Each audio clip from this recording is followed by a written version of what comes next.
नमस्कार मित्रांनो, श्री स्वामी समर्थ. ओम नमः शिवाय. राधे राधे. प्रिय मित्रांनो, तुम्हा सर्वांचे पुन्हा एकदा हार्दिक स्वागत आहे. व्हिडिओ सुरू करण्यापूर्वी एक छोटीशी विनंती.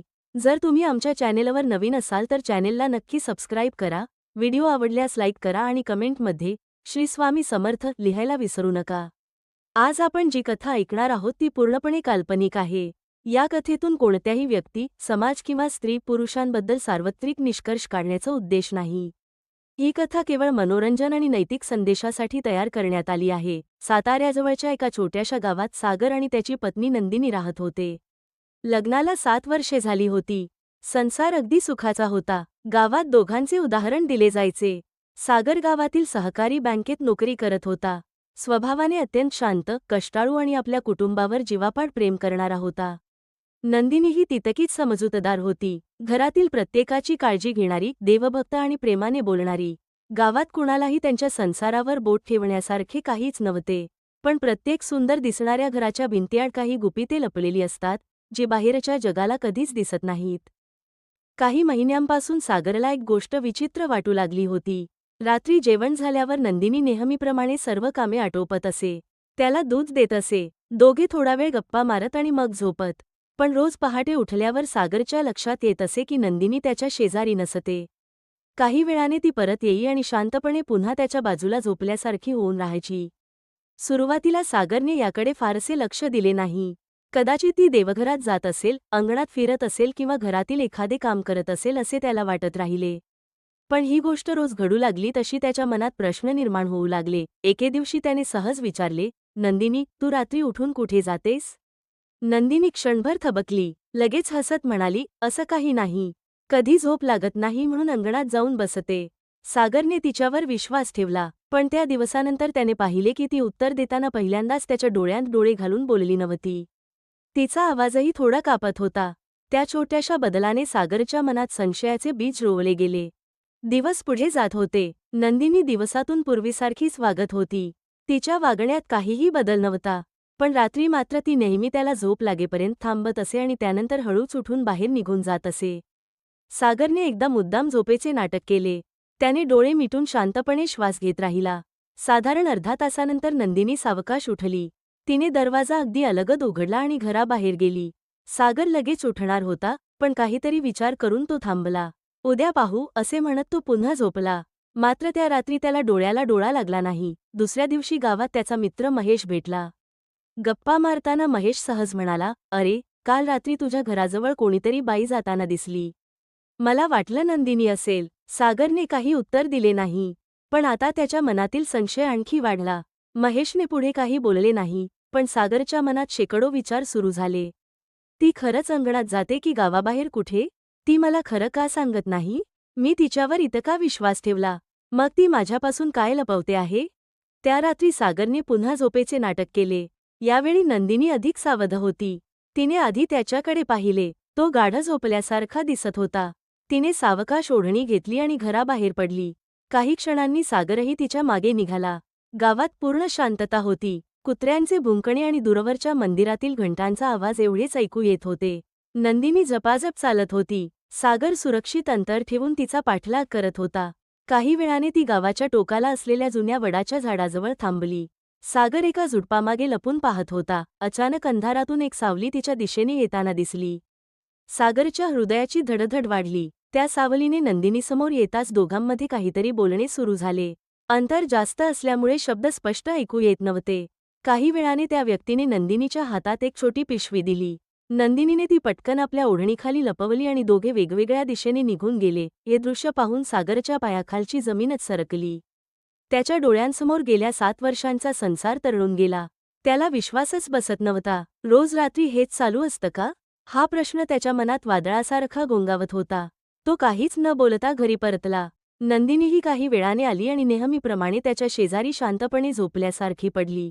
पण त्या रात्री सागरच्या डोळ्यातून झोप कायमची उडाली होती. दुसऱ्या दिवशी सकाळी नंदिनी नेहमीसारखीच हसून त्याला चहा देत होती. तिच्या चेहऱ्यावर काहीच घडले नाही असे भाव होते. सागर मात्र तिच्याकडे पाहत राहिला. त्याला राग येत होता, दुःख होत होते आणि सर्वात जास्त वेदना होत होत्या त्या तुटणाऱ्या विश्वासाच्या.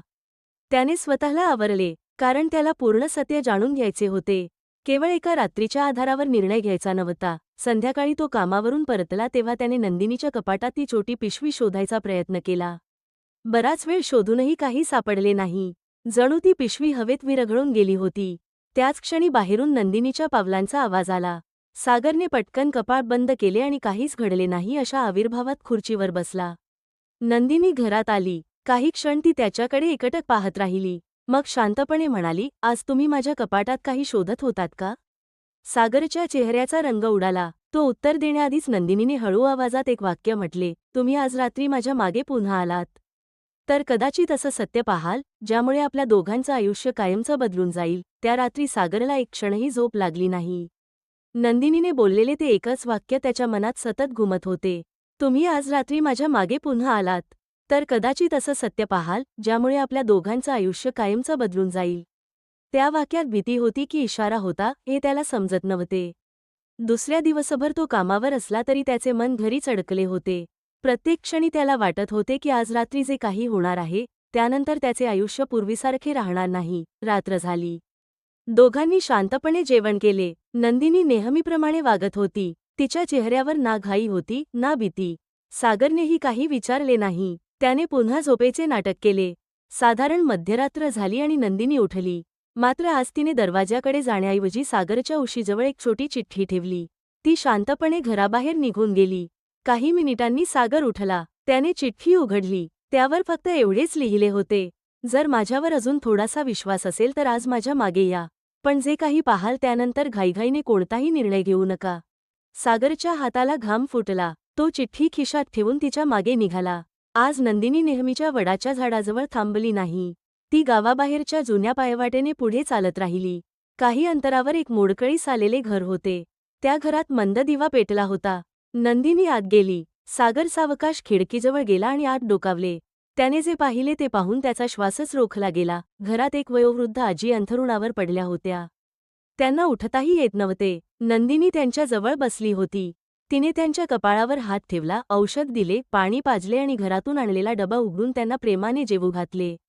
काही वेळाने तोच अनोळखी माणूस आत आला. सागरने त्याला ओळखले. तो गावापासून थोड्या अंतरावर राहणारा वैद्य होता.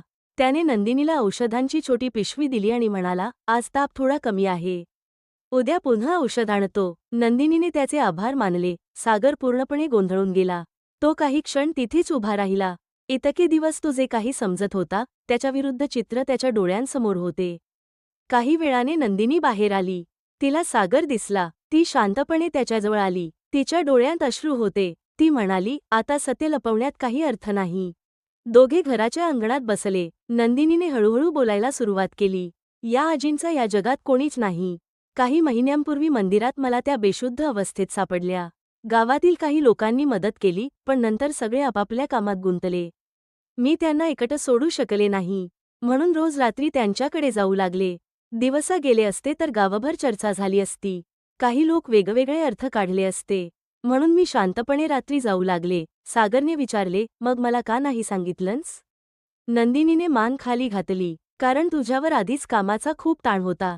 तू स्वतःला त्रास करून घेतला असतास. शिवाय आजींनी मला एक वचन घेतलं होतं. त्या म्हणाल्या होत्या, मी जिवंत असेपर्यंत कोणालाही माझी दया दाखवू नकोस. मी त्यांचा शब्द पाळत होते. पण मला कल्पनाही नव्हती की माझ्या शांततेमुळे तुझ्या मनात इतका मोठा गैरसमज निर्माण होईल. सागरच्या डोळ्यांत पाणी आले. त्याला स्वतःची लाज वाटू लागली.